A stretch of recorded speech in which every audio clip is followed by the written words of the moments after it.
Today, I'm going to give you my final team update for my NHL 23 Detroit Red Wings Hut team. It's August 31st, and we're winding down on the year. This is the team I put together, and I had to have some fun with it.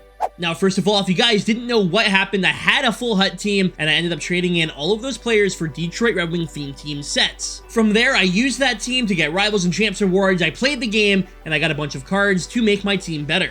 This is what has happened to the team. It looks pretty solid. It's not the best it could be, but there's a lot of factors as to why. I'll get into that, but here's the squad.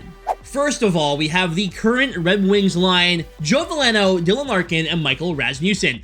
Veleno was playing on my fourth line for a while, but I had to move him up for this. He only has 2 points in 24 games.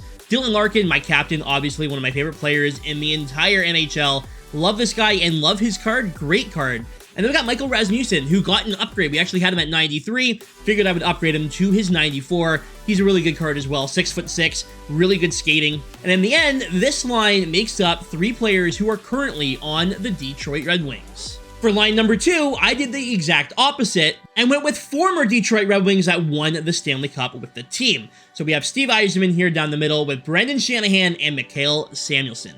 Shanahan from the Stanley Cup event has been on the team for months. May 26th, we built him. Over 400 games played. Absolutely love Brendan Shanahan, and this card's pretty solid.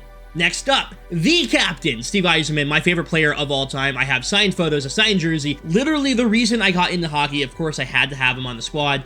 October 15th, I got this guy nearly day 1 last year, and I'm hoping to do the same in NHL 24. And on the wing, Mikhail Samuelsson, this guy didn't get any ice time. I've said it in the past. This guy was always on my bottom 2 lines. However, a really good card for what it is. From the Stanley Cup event on May 26, Mikhail Samuelsson at 96 overall, 382 games for me. Not a bad card whatsoever.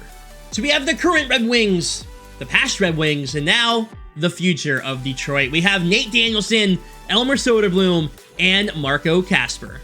I finally found a Nate Danielson on the auction house, so I had to buy him. 96 overall, just drafted by Detroit. 148 games for me playing on the 3rd line. Awesome card. Probably some Red Wing bias in there, but overall, a really good card. The center, Elmer Soderblom. I had him on the 2nd line after I built him. EA came out with them just too late for me. August 12th, we made him, and he's played 68 games for me since August 12th. 99 everything on the card. Absolutely awesome at 6'8". And of course, Marco Kasper. I can't wait for this kid to make the NHL this year. I can't wait to see him play. I don't know if he'll start out in Detroit or if it's going to take time for him to transition, but regardless, I cannot wait for Marco Kasper. I think he's going to be a huge piece to Detroit's future. All right, so we got the present, we got the past, we got the future, and my 4th line is the guys who just weren't here very long. All 3 of these players barely played for the Detroit Red Wings, but they did. We got Daniel Alfredsson, Mike Modano, and Ray Whitney. This is a fun little line I wanted to put together. I did want to have Kyler Yamamoto on it, obviously for the meme. Unfortunately, couldn't find one on the auction house, so Ray Whitney is going to have to do. We got Daniel Alfredsson, played 1 season with Detroit, actually had a pretty good year. I made him on June 18th, and honestly, he's been really good. He's over a point per game for me. He was playing on my 1st line. Down the middle, we have Mike Modano, who just didn't play a lot for Detroit, but he did. It happened. Less than half a season, but it counts. Mike Modano on the squad since April 14th. And honestly, he's a pretty good card. He's 6'3", he's got good skating. What more could you ask for? And then this guy, Ray Whitney, played 1 season, less than 1 season for Detroit, and didn't play a single game for me. I literally got him because of the fact that he played less than a season for Detroit. Ray Whitney looks like an awesome card. He's kind of small at 5'10", but his skating's good, shots good, hands good. Even his checking are high end, so could be a really fun card to use, and I will continue to play games with this team, but this is the final team update. From here, everything's going to theme team sets. Now, realistically, there are different lines I would have liked to have done. The grind line, having Maltby, Draper, McCarty together would be sick. Or Joey Kosher, depending on the year. Or a captain's line with Larkin, Howe, and Yzerman would have been awesome. Or even Howe, Del Vecchio, and Ted Lindsay. Unfortunately, a lot of these cards just don't exist on the auction house or are impossible to obtain, and the ones that are on the auction house are just way too overpriced. I showed you guys the offense, let's get into the defense. D-line number 1, we've got Nick Lidstrom and Uwe Krupp. Now, here's the thing. Yes, Uwe Krupp barely played for Detroit, and I mean barely. Less than like a quarter of a season. But he did help Detroit win the Stanley Cup in 2002.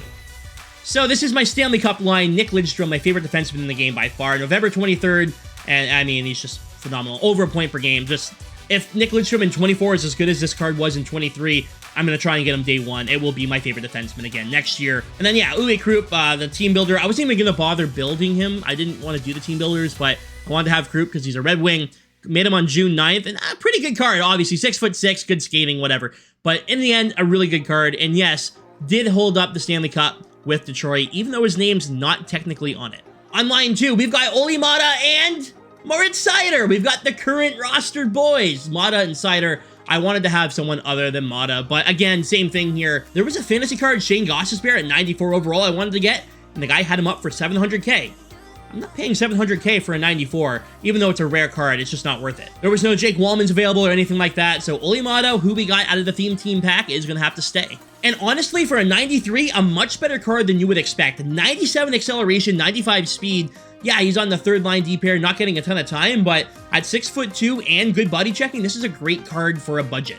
And then, of course, MSP, Moritz Seider. There are higher versions of him, but why get those versions if I have the MSP already? 94 speed and excel, great card, and I can't wait to see what EA does with him next year.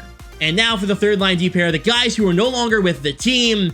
We got Mark Stahl and Gustav Lindstrom. Mark Stahl, the most underrated MSP in this game. If you guys need a left-handed defenseman, don't have a high budget, go get Mark Stahl. I'm not joking. For whatever reason, this card plays way better than it should. And of course, we have Gustav Lindstrom. We got him on August 20th. And he has 5 points in 31 games for me. Didn't use him much, and he wasn't on Detroit for a super long time, but after that trade for Jeff Petrie, we'll see what happens, but so long, Gustav Lindstrom. So that's the D right there. Lindstrom, Krupp, Maatta, Seider, Stahl, and Lindstrom. And there's the team, besides the goaltending. I thought I would have some fun with it, right? We have different themes for each line. Now for the goalies. We got James Reimer for the present and Terry Sawchuk for the past. Reimer, Detroit signed this offseason. Hasn't even played a game for Detroit, but obviously will be on the team. And we got him out of the theme team set. I might as well use him. Then Terry Sawchuk, the backup. One of the greatest goaltenders of all time. Thought it was a nice little contrast. Now, of course, Sawchuk hasn't played a game for me, but here's Reimer's stats, and they're not great. I'm 149-14 with him, which, like, obviously the wins and losses are great, but then you take a look at the actual stats. Not good, but hey, it gets the job done. It's August, who cares? For synergies, we have Wingman, Spark, Booming Shot, Protector, Gladiator, Heart and Soul, Bombarded, Magician, Buzzing, Workhorse. Dangle City, the only one I'm not able to get active out of every synergy available on my team. That's pretty solid. And guys, there is the team that I've built, all Red Wings. This is the final team update for them. In the future, you'll see me trade all of these cards in for more theme team sets just to have some more fun with the game. So say goodbye to the all Red Wings squad. For now, that's going to do it for me, but thank you so much for watching. Hopefully you had a good time, and I will see y'all tomorrow with another video. And of course, NHL 24 in 1 month away. I can't wait. Anyways, guys, thanks for watching. Stay frosty.